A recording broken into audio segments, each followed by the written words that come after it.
কর্মচারী আইনজীবী শ্রমজীবী মানুষের ঐক্য জিন্দাবাদ। হাইকোর্টে সর্বস্তরের কর্মচারী আইনজীবীদের মহান ঐক্য জিন্দাবাদ। সুপ্রিম কোর্টের নির্দেশ কার্যকর করতে কর্মবিরতিতে দলে দলে যোগ দিন। অমান্য সুপ্রিম কোর্টের নির্দেশকে অবিলম্বে কার্যকর করতে এই কর্মবিরতিতে দলে দলে যোগ দিন। আজকের কর্মবিরতিতে অফিস আদালত খুলছে না, খুলবে না। আজকের কর্মবিরতিতে আদালতে কোনো সওয়াল জবাব হচ্ছে না, হবে না। তাই আজকের কর্মবিরতিতে দপ্তরের তালা চাবি খুলছে না, আদালতে কোনো কাজ হচ্ছে না, হবে না। কর্মচারী রাজপথে, রাজ্য সরকার হুঁশিয়ার। এর দাবিতে আমাদের আন্দোলন চলছে, চলবে। ভয় দেখিয়ে এই আন্দোলন স্তব্ধ করা যায়নি, যাবে না। ভয় দেখিয়ে সার্কুলার জারি করে এই আন্দোলন স্তব্ধ করা যায়নি, যাবে না। ভয় দেখিয়ে হুমকি দিয়ে এই আন্দোলন স্তব্ধ করা যায়নি, যাবে না। তাই সমগ্র হাইকোর্টের কোনো আদালত খুলছে না, খুলবে না। আচ্ছা, আজকে আমাদের এই মহার্ঘ ভাতা নিয়ে দীর্ঘদিন ধরে লড়াই করেছেন। এই লড়াইয়ের মধ্যে কোথাও কোনোদিন কংগ্রেস, সিপিএম, বিজেপি, তৃণমূল ছিল? কর্মচারীদের ভাগ করা যায়? শ্রমিককে ভাগ করা যায়? যায় না। কিন্তু আজকে যারা সরকার চালাচ্ছেন রাজ্যে অথবা কেন্দ্রে, তারা কর্মচারীদেরকে ভাগ করবার চেষ্টা করছেন নানাভাবে। মহার্ঘ ভাতা নিয়ে সুপ্রিম কোর্টের রায় হয়েছে, দীর্ঘ লড়াই আপনারা লড়েছেন। এই রকম বেঈমান সরকার, একদিকে কেন্দ্রের দেশপ্রেমী মোদী, আর এখানে চোর মমতার সরকার আজকে সাধারণ কর্মচারীদের যে মহার্ঘ ভাতা আজকে আটকে রাখছেন। আপনারা আন্দোলনের পথে আছেন। কাল মুখ্যমন্ত্রীকে জিজ্ঞেস করছে যে মহার্ঘ ভাতা নিয়ে কি বলার আছে, বলছে সাব জুডিস ম্যাটারে আমি কথা বলবো। আপনি সুপ্রিম কোর্টে গিয়ে কথা বলতে পারেন, আপনি সাব জুডিস নয়, কোর্ট অর্ডার করেছে সেই অর্ডারকে ভায়োলেট করতে পারেন। আইনি হুলিয়া নিয়ে ইডি যখন সার্চ করতে আসে, আপনি সেখানে গিয়ে হল্লাবাজি করতে পারেন, গুন্ডামি করতে পারেন। আর ভদ্রলোক বাবুরা সবাই এখন মমতার গন্ধে উন্মাদ হয়ে যাচ্ছে। তারা ভাবছে মমতা বাঁচিয়ে নেবে। আরে যখন আপনার পাশের বাড়ি পুড়ছে, যারা ভাবছেন তাদের বাড়ি বাঁচবে, বাড়ি বাঁচবে না।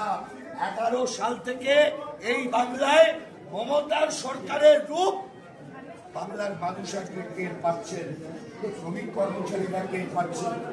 আমাদের কাছে যারা মামলা করতে আসেন, অনেক মানুষ আছেন যারা রাজনৈতিকভাবে তৃণমূল কংগ্রেসকে সমর্থন করেছেন, তৃণমূলের ট্রেড ইউনিয়ন করে, কিন্তু সেই লোকগুলিকে পর্যন্ত আজকে এই দল এমন একটা জায়গায় ফেলে দিয়েছে, তাদের কাছে বাঁচবার কোনো রাস্তা নেই। আজকে বলা হয়, গতকাল বলা হলো, বলছে ধর্মঘট করলে নাকি কর্মদিবস নষ্ট হয়। আচ্ছা বলুন তো, 11 সালের পর থেকে মমতা এখানে ধর্মঘট করতে দেয় না। পশ্চিমবঙ্গে কটা শিল্প এসেছে? শিল্প এসেছে এসেছে এসেছে মমতা শিল্প করতে পেরেছে? মমতা শিল্প বানাতে পেরেছে? তাহলে মমতা ধর্মঘট ভাঙছে কেন? মমতা গরিব বিরোধী কেন? মমতা কর্মচারী বিরোধী কেন? একদিকে আরএসএস ভাঙতে চাইছে, ধর্মঘটটা আজকে কার বিরুদ্ধে? মমতার বিরুদ্ধে? রাজ্যের সরকারের বিরুদ্ধে ছিল? কাদের বিরুদ্ধে ছিল? বিজেপি সরকারের বিরুদ্ধে। আর পশ্চিমবাংলায়, ভারতের অন্য রাজ্যে কি হয়েছে আমরা জানি না, গতকাল রাত্রি দ্বারা পশ্চিমবঙ্গের সরকার কিন্তু একটা ডায়াস লগ, একটা আছে না, এই কি টিস্যু পেপার একটা ইস্যু করে প্রত্যেকবার, ডায়াস লগ করে ডায়াস লগের কাগজটা ছিঁড়ে ফেলে দেবেন। 11 সাল থেকে দেখছে কি করতে পেরেছে। আপনারা ঐক্যবদ্ধ যদি আপনারা থাকেন, তাহলে কেউ এই লড়াইয়ের জয়কে আমাদের জয়ের হাত থেকে আটকাতে পারবে না। যেহেতু মাধ্যমিক এবং উচ্চ মাধ্যমিক পরীক্ষা রয়েছে, তাই সাধারণ ধর্মঘটের পরিবর্তে আমাদের রাজ্যে শিল্প ধর্মঘট হচ্ছে এবং আমরা যারা সার্ভিস সেক্টরের কর্মচারী, আমরা সেই শিল্প ধর্মঘটকে সমর্থন করে আমরা কর্মবিরতি 2 ঘন্টার কর্মবিরতি কর্মসূচি দিয়েছি। মূলত শ্রমকোড বাতিল করার দাবিতে গোটা দেশে আজকে ধর্মঘট। এই শ্রমকোড যদি কার্যকরী হয়, আমরা যদি আটকাতে না পারি লড়াই করে, তাহলে ভবিষ্যতে আমরা শ্রমিক কর্মচারীরা যে অধিকারগুলো বহু লড়াই করে অর্জন করেছিলাম, আমাদের সংগঠন করার অধিকার, আমাদের সরকারের কাছে দাবি পেশ করার অধিকার, আমাদের ধর্মঘট করার অধিকার, সব কিছু কেড়ে নিয়ে আমাদের কার্যত বন্ডেজ লেবারে পরিণত করা হবে। তাই শ্রমকোডের বিরুদ্ধে লড়াই চলছে গোটা দেশ জুড়ে, আমরাও লড়াই করছি। শ্রমকোডে বলা হয়েছে যে 8 ঘন্টার কাজ নয়, এবার থেকে শ্রমিক কর্মচারীরা দিনে 12 ঘন্টা কাজ করবেন। শ্রমকোডে বলা হয়েছে যে কোনো ইউনিয়নে যদি মোট শ্রমিক কর্মচারীর 51% রিপ্রেজেন্টেশন না থাকে, তাহলে সেই ইউনিয়নের কথা সরকার বা মালিক শুনবে না। শ্রমকোডে বলা হয়েছে যে মালিক। আজকে আপনাদের এই আন্দোলন এবং এই সিজ ওয়ার্ক কি বলবেন এই বিষয়ে? সেটা দেখুন, এটা তো দীর্ঘদিন ধরে রাজ্য সরকার যেভাবে আমাদের বঞ্চিত করে রেখেছে তার পরিস্থিত ফল বলেই আমরা মনে করছি। এটা রাজ্য সরকারের মানে ব্যর্থতা বলতে পারেন। মানে উনি তো কোনো কিছুই মানেন না, রাজ্যের আইন কানুন উনি কিছুই মানেন না, উনি সব নিজের মতন করেন। তাই আমরা ভেবেছি যে আমাদের যা করণীয়, আমাদের তো হাত গুটিয়ে বসে থাকলে হবে না, কারণ ওনাকে জানান দিতে আমাদের এই আজকের এই সিজ ওয়ার্ক বলতে পারেন বা কর্মবিরতি বলতে পারেন, সেটা নিয়ে আমরা আজকে এটা করছি। এবং আগামী দিন ওনাকে বলতে চাইছি যে উনি যেন আমাদের এই সুপ্রিম কোর্ট, মহামান্য সুপ্রিম কোর্ট যে রায় দিয়েছেন আমাদেরকে, সেই রায় যেন উনি মেনে নেন এবং মেনে নিয়ে আমাদের এই যে ডেয়ারনেস অ্যালাউন্স দিয়ে এটা যেন অতি সত্বর প্রদান করে।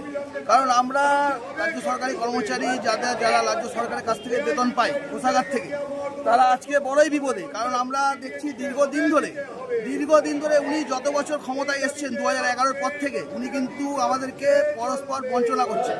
এবং 2011-র পর থেকে দীর্ঘদিন ডিউ জমে 2016 সালে সেন্ট্রাল গভর্নমেন্ট যে কমিশন ঘোষণা করলো, তারপর থেকে যে ডিএ জমা হলো 2016 থেকে 19, সেটা বিশাল পরিমাণ।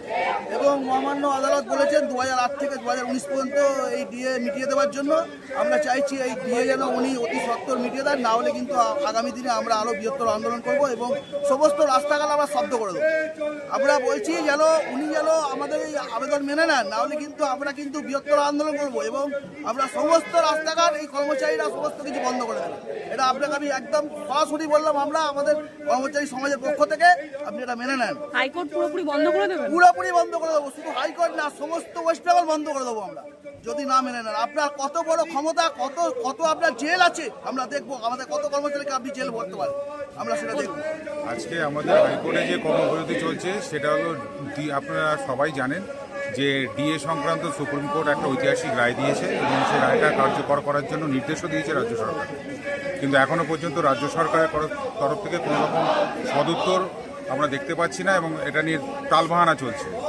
সেই ডিএর দাবিতে, ডিএটা যাতে তাড়াতাড়ি রাজ্য সরকার সুপ্রিম কোর্টের অর্ডার অনুসারে কার্যকরী করে, সেই দাবিতে আজকে আমরা 2টো থেকে 5টা অবধি কর্মবিরতি পালন করছি। হাইকোর্টের কর্মচারীরা সবাই, হাইকোর্টের সমস্ত হাইকোর্টের কর্মচারীরা এইখানে এই কর্মবিরতিতে অংশগ্রহণ করেছে। আজকে যে আপনাদের এই কর্মবিরতি, এর কারণ কি? এই আন্দোলনের পেছনে কি রয়েছে? কেন এই আন্দোলন করছেন আপনারা? আমাদের এই কর্মবিরতি মূলত আজকে যে আমাদের মহার্ঘ ভাতার দাবি, আমাদের কর্মচারীদের দীর্ঘদিন ধরে সেই মহার্ঘ ভাতার দাবিকে পূরণ করছেন না রাজ্য সরকার, এবং সেই মহার্ঘ ভাতার দাবি যে আমাদের সঠিক ন্যায্য, তার আইনি স্বীকৃতিও পাওয়া গেছে দেশের সর্বোচ্চ আদালত সুপ্রিম কোর্ট থেকে। তারপরেও তারা টালবাহানা করছেন এবং একটা নির্দিষ্ট সময়সীমা দিয়ে দেওয়ার পরও সেই সময়সীমার মধ্যেও কর্মচারীদের প্রাপ্য পাওনা তারা দিচ্ছেন না। তার ফলে আর যেখানে গিয়ে ক্ষোভ দাঁড়িয়েছে তারই প্রকাশ আজকের এই কর্মবিরতি। এবং এই কর্মবিরতির মধ্যে আপামোর সমস্ত আমাদের কর্মচারীরা, আদালতের সমস্ত কর্মচারীরা এবং আদালতগুলো আজকে চলছে না, আদালত থেকে সমস্ত কর্মচারীরা নেমে এসেছে, তারা যোগদান দিয়েছেন। এবং আমাদের সকলের দাবি যে মুখ্যমন্ত্রীর এই জিনিস করা চলবে না, আমাদের কর্মচারীদের যেটা ন্যায্য পাওনা, আমাদের হক যা তা তাকে দিতে হবে। And we will achieve this demand. This is our promise. We will fight for this day, fulfill this demand. It's our promise. আজকে আপনাদের এই সিজ ওয়ার্ক এবং এই কর্মবিরতি কেন, কি কারণে? আমাদের 25% মহার্ঘ ভাতা অবিলম্বে প্রদান করার কারণে সুপ্রিম কোর্ট অলরেডি রায় দিয়ে দিয়েছেন, কিন্তু কিছুদিন আগে আমরা শুনতে পাই আমাদের মাননীয় মুখ্যমন্ত্রী বলেন হঠাৎ যে এটা সাবজুডিস ম্যাটার, উনি কোনো এর ব্যাপারে মন্তব্য করতে চান না। কিন্তু সাবজুডিস ম্যাটার কী করে হলো ব্যাপারটা সেটাই বুঝতে পারলাম না, কারণ যেহেতু অলরেডি রায় দেওয়া হয়ে গেছে। তো এই ব্যাপারটা মুখ্যমন্ত্রীর এই কথাটা, মাননীয় মুখ্যমন্ত্রীর এই কথাটা শোনার পর থেকেই অনেক কর্মচারীদের মধ্যে এটা, কর্মচারীরা ভাবছে যে আদপে আমরা ডিএটা পাবো কি, উনি কি ডিএটা সত্যিই দেবেন সুপ্রিম কোর্টের রায় মেনে। তো যাতে উনি দেন, আমরা কর্মচারীদের স্বার্থে, সমগ্র স্তরের কর্মচারীদের স্বার্থে 25% মহার্ঘ ভাতা অবিলম্বে প্রদানের জন্য আমরা এই কর্মবিরতি, সেই দাবিতে আপনারা এই কর্মবিরতি হ্যাঁ করছেন।